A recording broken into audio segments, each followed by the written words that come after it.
365 Sports here on Thursday. Dennis Dodd, CBS Sports, joins us now. And Dennis is covering the Big 12 tournament, and we'll talk about that in a second. But Dennis, you wrote a column about the ever-widening chasms in college football. With these latest developments of the CFP, with the ACC and Big 12 now empowering the commissioners to vote yes on the agreement and approve it, how do you feel that went down? Because I don't feel like the Big 12 or ACC really gained anything in this other than maybe nuking those automatic qualifiers and automatic buys. Well, I think they came to a realization that, if they didn't get this done, this piece, that frankly, the SEC and Big Ten would follow through on their threat to break away. I mean, I saw that in the story a couple of weeks ago, followed up on it. Turns out it's real. It would be very inconvenient for everybody, but they would be willing to do it. Well, they had this little joint group together about the future of college athletics, and there was really nothing that the ACC or Big 12 could have done about them doing that. It would have been naive for all of us to think no, they're really talking about everybody together and not like taking half the time to do that and half the time to go, okay, if it doesn't work out, how do we do this with just the two of us? Right. Yeah. I mean, look, Greg Sankey, as the SEC commissioner, has been hinting and saying for years, we could stage our own playoff. Just the SEC alone be worth a lot of money. Obviously, the big rights holders would pay for it, and people would watch. But that's all it was. I thought the moment that the 12 was finalized, and that was like September of 2022. Remember that big, it was devised in 19, finalized in 22. I said the next big hurdle on this is when they get in the room and the SEC and Big Ten, or all the conferences really, start dividing up the money. And that's what's happened. But we're past that point. They've agreed to that money, which is $1.3 billion is what ESPN is going to pay. More importantly, they've agreed to how to divide that revenue, whether you think it's right or not. They've all agreed to it or about to agree to it. SEC and ACC are supposed to vote today, I think, on it, their presidents. And so all that's left, well, not all, but is the structure and format, how they're going to play within the bracket. And that's going to be very contentious as it has been to this point. Yeah, they, obviously the automatic qualifiers are gone, but that doesn't mean that they're not gone. They're not gone? No, I don't think they're there in the form they were. Okay. This kind of started with 4 each for the Big Ten and SEC. Then it was 3. Then it was 3-2-2-1. I still think that's on the table. I'm led to believe that the best and the one that they'll finally decide on is 5+9, which is the 4 conference champions and the Power 4, the best group of 5 champion, and then 9 at large. Which, look, those 2 conferences still get their teams anyway, but the AQ thing in some form is still on the table. Okay. Yeah. Well, I mean, the 5+9 to me seems to be the best kind of medicine that the ACC and Big 12 could take, because you could. Yeah. That's the only way they're getting 3 teams in, right? The only way they could get 3 and maybe even 2 in some years is in that format, right? Well, and I tell you what, the Big 12 is very agreeable to 3-3-2-2-1, because right now, as we sit here, they've got nothing. They've got no guarantees in the 12-team bracket, nor anything in 26, and nothing's finalized. And not to quote Brett Yormark, but I'm sure he's thinking, "Oh, we get 2 every year. Where do I sign up?" Yeah. I think there's a realization in the Big 12 that, yeah, the SEC and the Big Ten are clearly carry the water here in terms of interest, ratings. I mean, demographic, whatever you want to say. It's just a question of whose feelings get hurt less, and whose feelings get hurt in this, and how much people get upset. This is really going to be hard, but it's just a reflection of what football is. I don't have to tell you the numbers. I think the SEC and Big Ten accounted for 75% of the spots the last 10 years in the CFP. I went back to 1998 the beginning of the championship era with the BCS. Those two conferences, if you put in all the BCS bowls, all the CFP games, and the New Year's Six, they've accounted for 62% of the slots. So, I mean, there's your answer right there why this is happening. So, they're going to get those two. I should really mention really quick, those two are going to split 58%. The ACC is going to get 17%, the Big 12 15%, and what is that, 90? And then the Group of Five and the independents, including Notre Dame, will split that last 9% or 10%.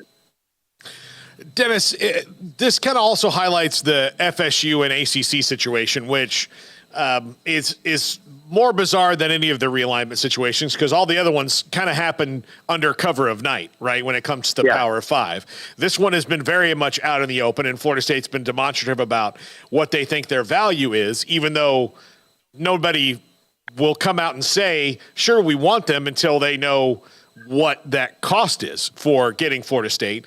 And so that means they may not have anybody that really does. Although I think that remains to be seen once it happens, but that is certainly a possibility. But with this widening revenue chasm, why would a team like Florida State not at least try to get out and get in one of those two leagues, seeing as there's really no way for the ACC and Big 12 to make this up unless they start robbing banks or stealing identities? No, they don't. And at that point, it just becomes all about access. If we know we're not getting the, just give us the access so we have a chance. And I'll tell you what, one other thing I failed to mention in this new deal, they got rid of the participation pool, which to me is huge. They agree that the SEC and Big Ten agreed that the participation pool, for example, in, beginning this year's playoff, the 12-team playoff, top four had to play 4 games, fourth game being the championship game, collected a total of $20 million. If you got to that fourth game, you got $20 million, which went to the conference for distribution. But still, you got it. That's off the board. There's none of that in that respect. But going back to Florida State, they have to extricate themselves. Okay, it's almost kind of a catch-22. Well, they don't really want to extricate themselves unless they know there's a home. Well, right now, like you said, there's no home.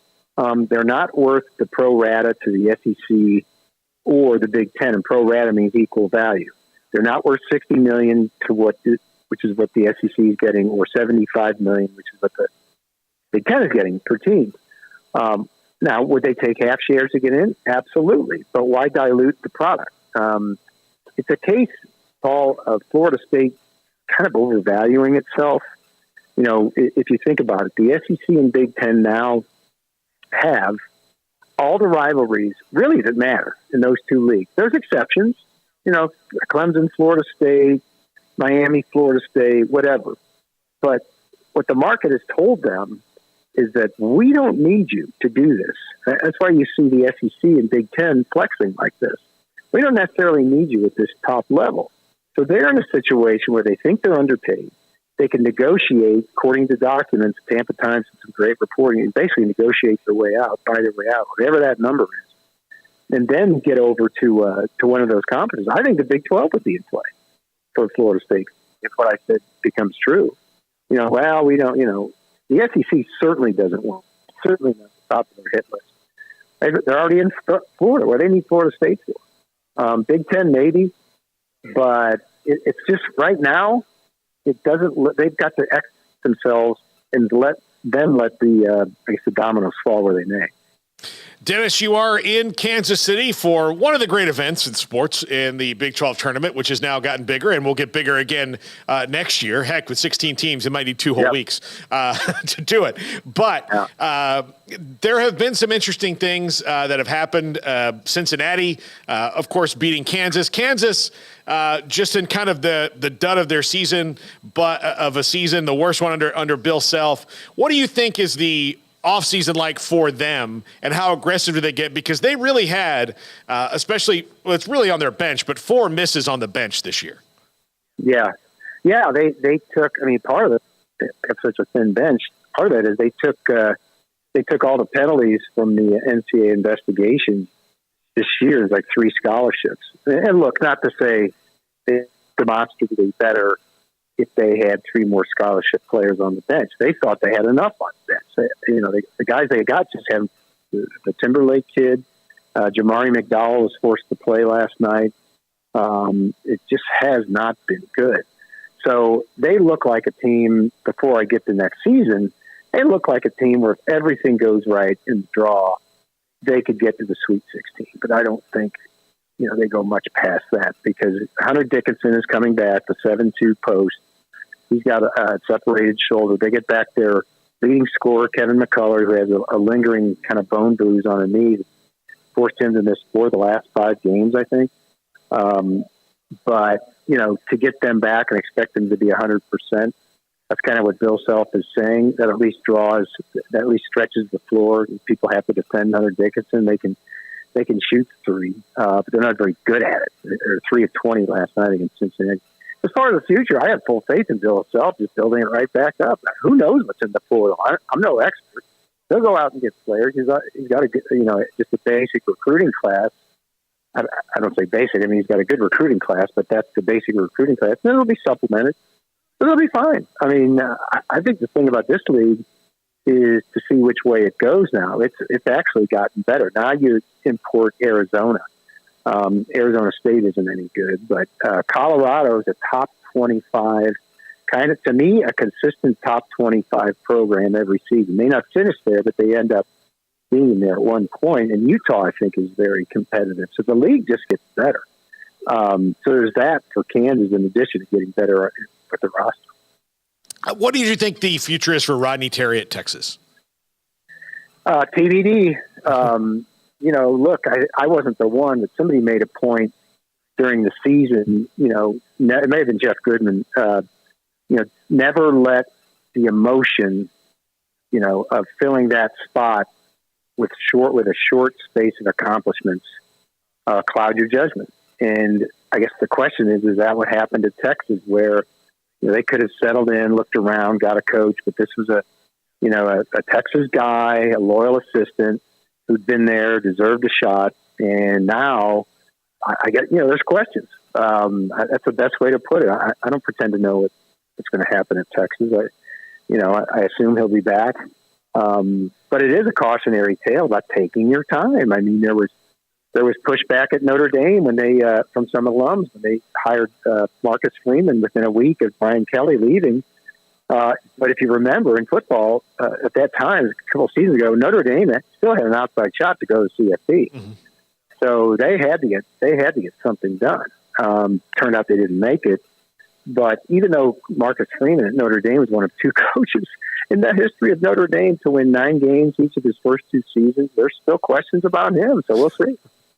Dennis Dodd, CBS Sports. Dennis, thank you so much for hopping on with this short notice. Enjoy Kansas City. Get some burn ends for me.